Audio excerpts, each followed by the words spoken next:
Hidden beneath Africa's deserts and mountains are discoveries so unbelievable that many people still refuse to believe they exist. Giant stone cities aligned with the stars. The people who placed these stones would have observed how the locations of sunrise and sunset varied over the year. Churches carved directly into solid rock, and forgotten kingdoms so advanced they challenged everything history books claimed about the ancient world.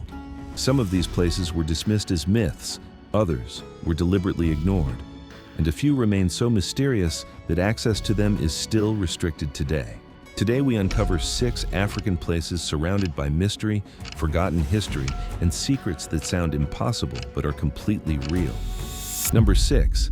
Senegambian stone circles. Imagine walking into a forgotten part of West Africa where the world is silent. There are no cities, no crowds, and no signs of modern life. Then, suddenly, the earth begins to shift. In all directions, thousands of ancient stone structures rise up from the earth, standing in perfect silence, like something left behind by a civilization the world was never meant to fully understand.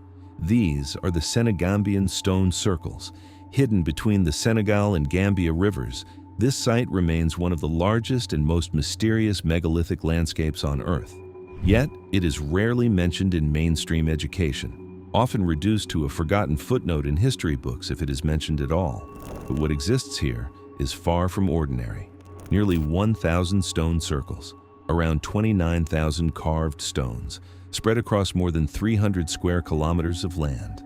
Each stone was shaped from laterite, a dense iron-rich rock so heavy that even modern machines would struggle to move it efficiently.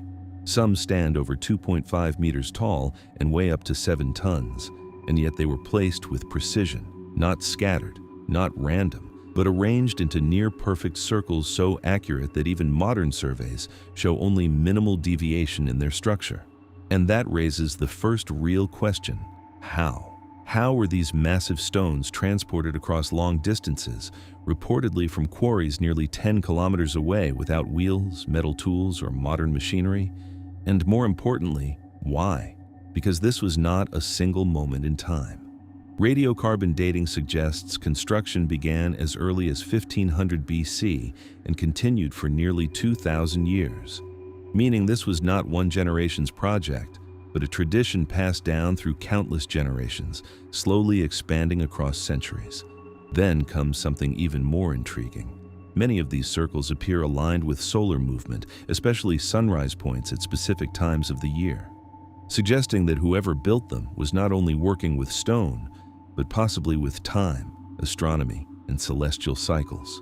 In 2006, UNESCO officially recognized the site as a World Heritage Treasure. But even in its official documentation, a striking detail remains. The true purpose of the circles is still unknown. Burial grounds, ceremonial spaces, astronomical markers, there is no confirmed answer. And local oral traditions add another layer of mystery. The Yola and Mandinka people say these structures were already ancient when their ancestors arrived, not built in recorded memory, but inherited from something far older, something whose identity has been lost.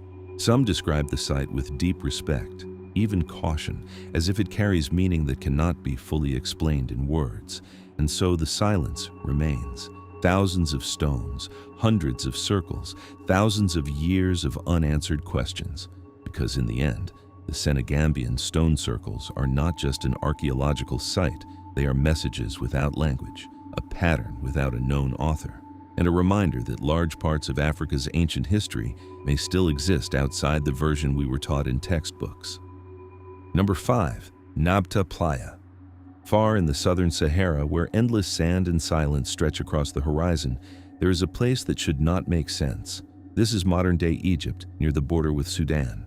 A land so dry and so lifeless today, it is almost impossible to imagine it was once anything else. But it was. Around 11,000 years ago, this wasn't a desert. It was a green landscape surrounding a vast ancient lake, a place where early human communities gathered, lived, and built. This place is called Nabta Playa, and what was found here changed everything we thought we knew about early civilization. In 1974, anthropologist Fred Wendorf came across stone slabs rising slightly above the desert surface. At first, They seemed random, just scattered rocks buried by time. But when excavation began, a different picture emerged. Those stones were not random at all. They were arranged in a deliberate circular formation, about 4 meters wide, carefully positioned with clear intention. And then came the real shock. The alignment of this structure matched the summer solstice sunrise with surprising precision, tracking the movement of the sun down to exact seasonal timing. That alone would have been extraordinary. But Nabta Playa is even older than that. This site predates Stonehenge by over 5,000 years and the Egyptian pyramids by nearly 6,000 years. Meanwhile, most of human history was still in its earliest stages. Someone here was already observing the sky with structured intent, already tracking time through the movement of the sun, already building what looks like one of the earliest known astronomical systems on Earth. And yet you rarely hear it mentioned in mainstream history or astronomy discussions. Not Greek, not Babylonian, not Egyptian. Instead, it is here, deep in the Sahara, where evidence suggests early humans were already mapping the heavens long before recorded science began. But the mystery doesn't end there.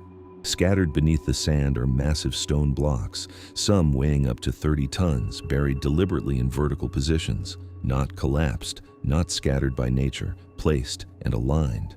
Researchers discovered that some of these stones form directional lines pointing toward specific stars in the constellation Orion, a pattern that immediately draws comparisons to the later Great Pyramid of Giza and its celestial alignments.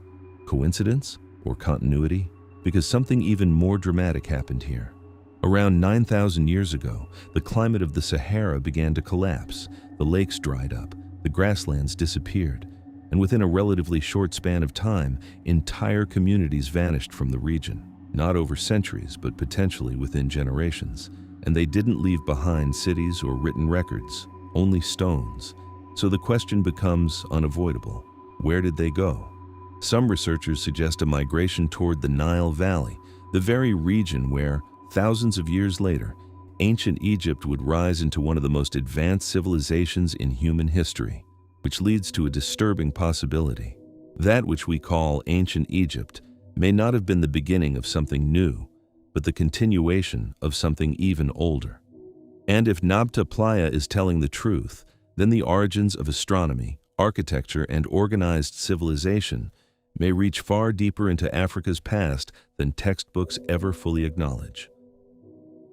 Number 4. Great Zimbabwe. Deep in southern Africa, in the heart of modern-day Zimbabwe, stands a ruin so powerful that it once forced the world to question who was even allowed to build history. This is Great Zimbabwe. At first glance, they are just stone-weathered walls rising from the land, silent under the sun. But the moment you step closer, you realize this is not ruin. It is engineering. Construction began around the 10th century and continued for several hundred years, slowly forming one of the most advanced stone complexes in sub-Saharan Africa. What makes it extraordinary is not just its size, but also how it was built. There is no mortar, no cement, no binding material of any kind, just carefully cut granite blocks, placed so precisely that they lock into each other through weight, balance, and geometry alone. The walls curve and rise with such accuracy that even centuries later, they still stand without support. It is architecture built purely through skill, not substances. And yet, when Europeans first encountered Great Zimbabwe in the 19th century, they refused to accept what they were seeing. The idea that such a complex stone city could have been built by local African civilizations did not fit the narrative of the time. So alternative explanations were created. It was attributed to Phoenicians. From biblical kingdoms to distant foreign civilizations, many are said to have passed through Africa and left traces behind, anything except local origin. That belief became so strong that for decades, research was restricted and controlled.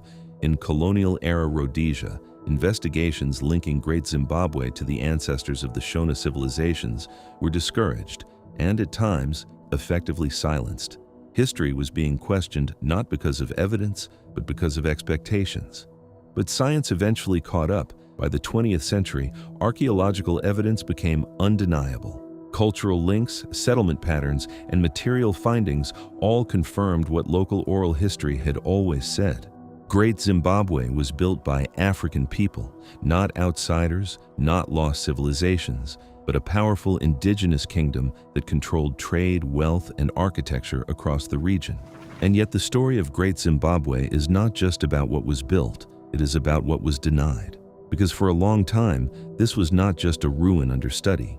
It was a debate about identity, authorship, and whether Africa's achievements were allowed to stand on their own. Today, Great Zimbabwe is recognized as one of the most important archaeological sites in Africa. But its past leaves a lingering question. How many other African civilizations were once explained away before the truth was finally accepted? And how much history was delayed, simply because it did not fit the story the world expected to hear? Number 3. Walls of Benin. Long before modern borders divided West Africa, one civilization was already shaping the land on a scale that still challenges belief today. Not with marble temples, not with towering stone cities, but with Earth itself.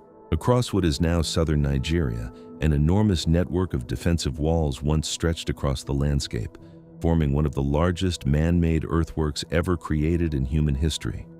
Built, expanded, and maintained over centuries, this was the Kingdom of Benin.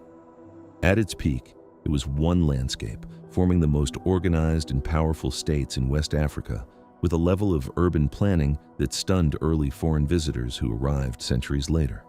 They described a city built with intention, straight roads, defined districts, structured governance, and an economy built on long-distance trade networks across the region.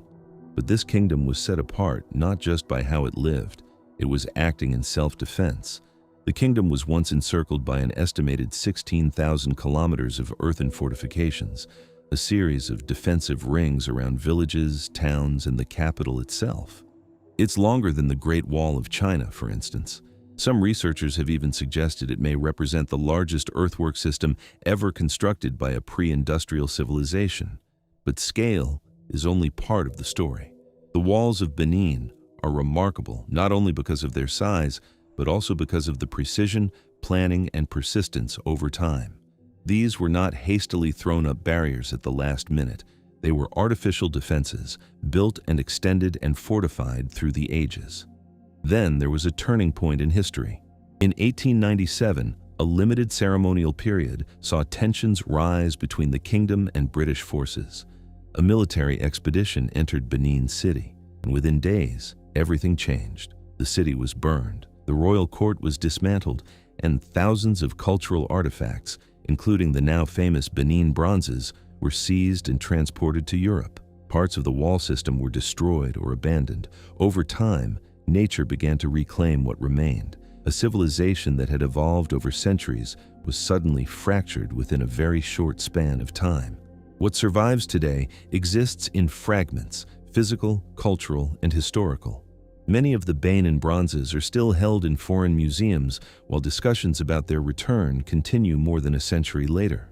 But beyond the artifacts, the deeper loss is harder to measure. Because the walls of Benin were never just defensive earthworks, they were a statement of organization, identity, and continuity, and their destruction leaves behind a question that history still struggles to fully answer. How many advanced civilizations once shaped Africa's landscape only to be reduced to fragments before their full story was ever truly understood? Number 2. Lalibela, Ethiopia, 10th century. According to legend, King Lalibela was instructed by an angel to build a new Jerusalem on earth. But what was created here does not look like construction in the traditional sense. It looks like removal, not built with blocks, not assembled piece by piece, but carved directly from living volcanic rock, as if an entire sacred city were revealed by cutting everything away around it. 11 churches were carved directly from solid stone, from the top downward, not upward like normal architecture, but in reverse, a method so precise that one mistake would mean total destruction. One wrong strike, and the entire structure would collapse or be lost forever. Among them stands the largest, Beit Medhan Alam. It is carved out of a single piece of rock and is about 33 meters long, 23 meters wide, and 11 meters high. Inside, there are pillars and corridors and chambers, all carved from one solid block of stone. They dug deep trenches around the structure, slowly isolating it from the surrounding ground, like they were unearthing something already buried. But what makes Lalibela even more special is the level of precision it took. Every detail had to be planned in reverse, because once carving began, there was no way back, no corrections, no rebuilding, no second chances. Even today, engineers still struggle to fully explain how such accuracy, coordination, and risk could be achieved with the tools of that time. But Lalibela was never meant to be simple architecture. It was a holy dream in stone, faith, and engineering combined. And what remains today is not just a place of worship, but a city carved from impossibility itself. Number 1. Axum. And so we arrive at the final place, the one that makes everything else feel like it was leading here from the very beginning. High in the mountains of northern Ethiopia lies Axum, a city that once stood at the center of one of the most powerful civilizations on Earth. At its peak, the kingdom of Axum was not isolated or forgotten. It stood alongside the great empires of its time, Rome, Persia, and China, as one of the 4 dominant powers shaping the ancient world. And yet today, much of its story feels like it exists in fragments. What remains visible are its silent giants. Towering stone obelisks rise from the ground, carved from single blocks of granite, shaped with precision and lifted into a vertical position with engineering methods that still challenge modern understanding. The largest of these monoliths stands over 30 meters tall and weighs hundreds of tons. And the question has never fully gone away. How was something like this moved without modern machinery? Because even today, when one of these stelae was returned from Rome in 2008 after being taken during the 20th century, restoration required heavy cranes, modern engineering, and months of careful preparation. Yet the original builders accomplished something similar nearly 2,000 years earlier, and no one can say exactly how. But Axum is not only defined by what stands outside. At its spiritual center lies one of the most guarded religious sites in the world, the Chapel of the Tablet of the Covenant. According to Ethiopian Orthodox tradition, this is where the Ark of the Covenant is kept, the sacred biblical artifact said to contain the stone tablets of Moses. Access is strictly forbidden. A single monk is appointed as its lifelong guardian. He never leaves, he never speaks publicly about what lies inside, and no one else is allowed to enter. Over the years, there have been rare moments of speculation, brief statements, and quiet retractions, but no verification has ever been made. So the mystery remains exactly where it has always been, behind locked doors, protected by faith, tradition, and silence. And that is what makes Axum different, because it is not just an archaeological site. It is where history, engineering, and belief all collide and refuse to give a single clear answer.